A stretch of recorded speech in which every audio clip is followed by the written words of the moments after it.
Hey there, this is Amelia here. Welcome to Amelia's crossdressing story. Today we are going to share a story called Never Wanted to Be a Girl Part 3. By Teddy. For more interesting and exclusive stories, please subscribe to my channel and support me at Patreon. Jody quit dancing around and separated Tia and me. Monty, do you still have those incredible high-heel fetish boots that no one could walk in? I stared at Jody as Monty's face broke into a grin, and he hopped up and headed to the back of the shop. Shit, I should have thought about this place long ago. I stared at Tia as Jody patted her on the head. Too much normal living, little one. That'll teach you to forget your old friends. She was smiling as Tia jumped up and hugged her. I heard Monty returning. When I saw what he was carrying, I gasped out loud. In his arms were several pairs of knee-high black leather boots with towering heels. Hey, those are women's boots. That got me a really strange look from Monty, then a canary-eating grin. So Sam is not short for Samantha. I should have figured Jody would be up to something. Cool it, Monty, and see if you have a pair that fits her. But those are for a woman. Do you care if they get you out of that wheelchair and back on your feet? I stared at her. Sam, try them. Jody's right. While I was gaping at Tia, she pulled off the socks that were covering my feet and mangled ankles. Monty handed her a pair of stockings, and a moment later the thin nylon coverings were being tugged into place by both Tia and Jody. They were followed by a pair of the boots that was quickly determined to be too large. The second set fit like they were made for me.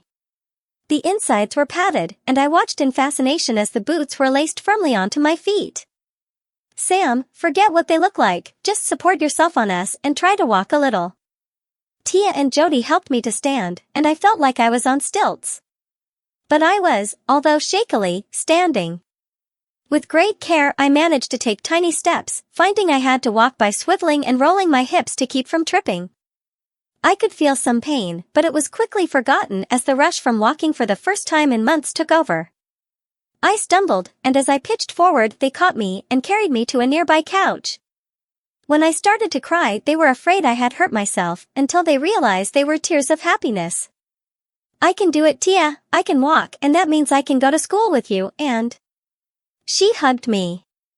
And you can quit thinking the world had come to an end. I looked at her and burst back into tears. When things finally dried out, I looked at my feet. But these make me look like a prostitute, or... So what? But I'm a boy, and boys don't wear. The expression of mirth on Monty's face made me fall silent. I hate to break this to you, but I have a lot of male customers that would give a year's salary to be able to wear boots like that. And only a couple of them are gay. My mouth fell open, and Tia started to giggle. And I bet that Jody has some plans on changing your wardrobe. Tia snuggled next to me. Sam, don't worry about what people will think. Monty's right, and well, I am really more attracted to girls, and the idea of my boyfriend in girls' clothing turns me on. She emphasized this by sticking her tongue in my ear and sliding my hand up under her shirt. I rapidly was going into overload, and almost hurt myself when she quivered as my hand cupped one of her breasts. We stayed like that for a bit, until I returned to the present and realized that we were being watched with great amusement by Monty and Jody. Tia seemed unflustered, but I tried to curl up in embarrassment. Hey, don't let us interrupt your fun. But I don't want to wear girls' clothes. Tia plastered herself against me. And put my hand back on her breast. Please? Between her tongue licking my neck and my valiant attempt to rip my undies, I found myself agreeing to let her do it just this once. 20 minutes later I was regretting agreeing to anything. Tia and Jody decided to give me the works straight out of Monty's collection. And at Jody's suggestion, Tia stripped naked and squeezed herself into a similar outfit. Part of me was so horny I couldn't think. The other part was wondering if I had lost my mind. I was dressed in, or at least wearing, the boots, a long, soft leather skirt that was so tight I had about a foot of knee room. Under that was a funny elastic and leather pair of underwear called a gaff that squashed everything up and out of the way. Then they added some kind of leather corset that was laced way too tight, and that had heavy, cool pads that gave me a girl's chest. Topping all this was a fitted leather blouse that barely covered the corset. Tia pulled my hair out of the ponytail and brushed it so it flowed around my face. When they carried me to a mirror, I almost screamed. There was no indication that I was a boy. A second glance said I was for sale, or at least rent. And I wanted to get to know me better. Which hurt in the strange underwear.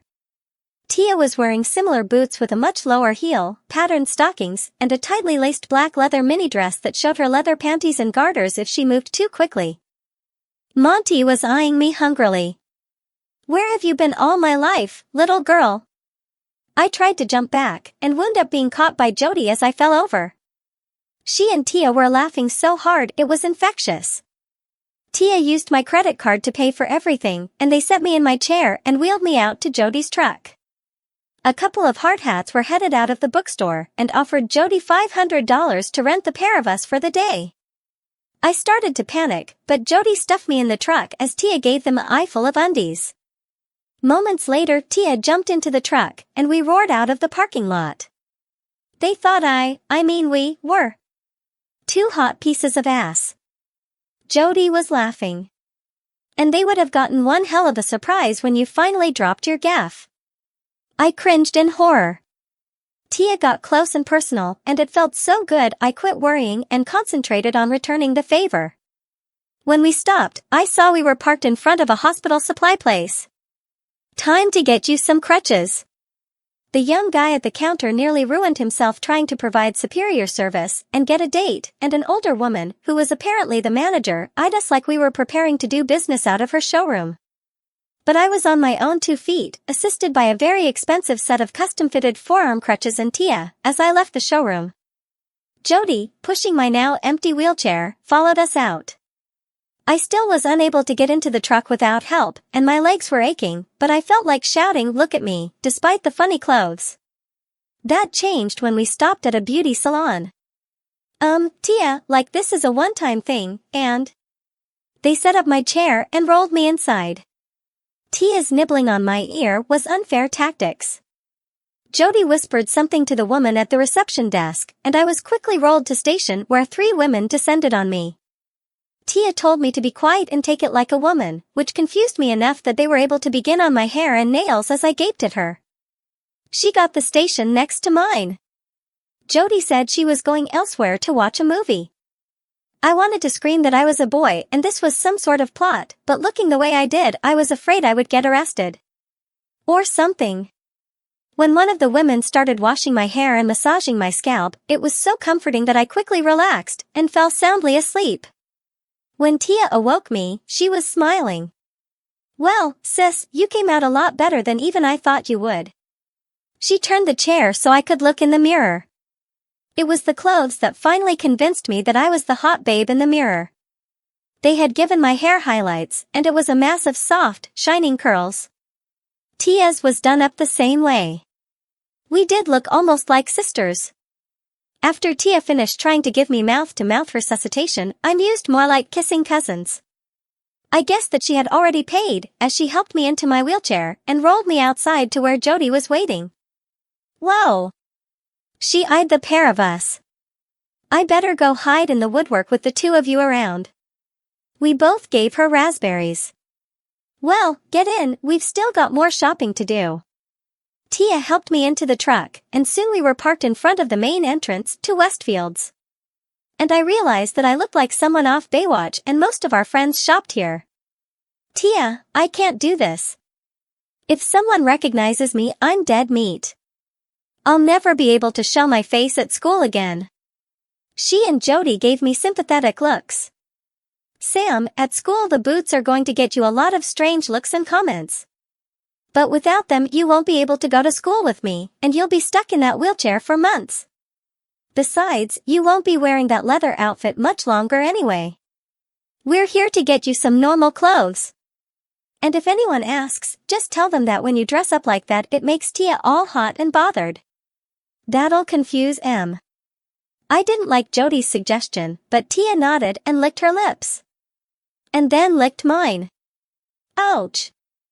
Besides, I doubt greatly if anyone will have a clue it's you in that outfit. That I could agree with. I didn't recognize myself.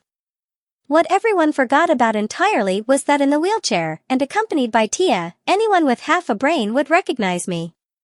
So, carrying my crutches and pushed by Tia, we headed into the mall.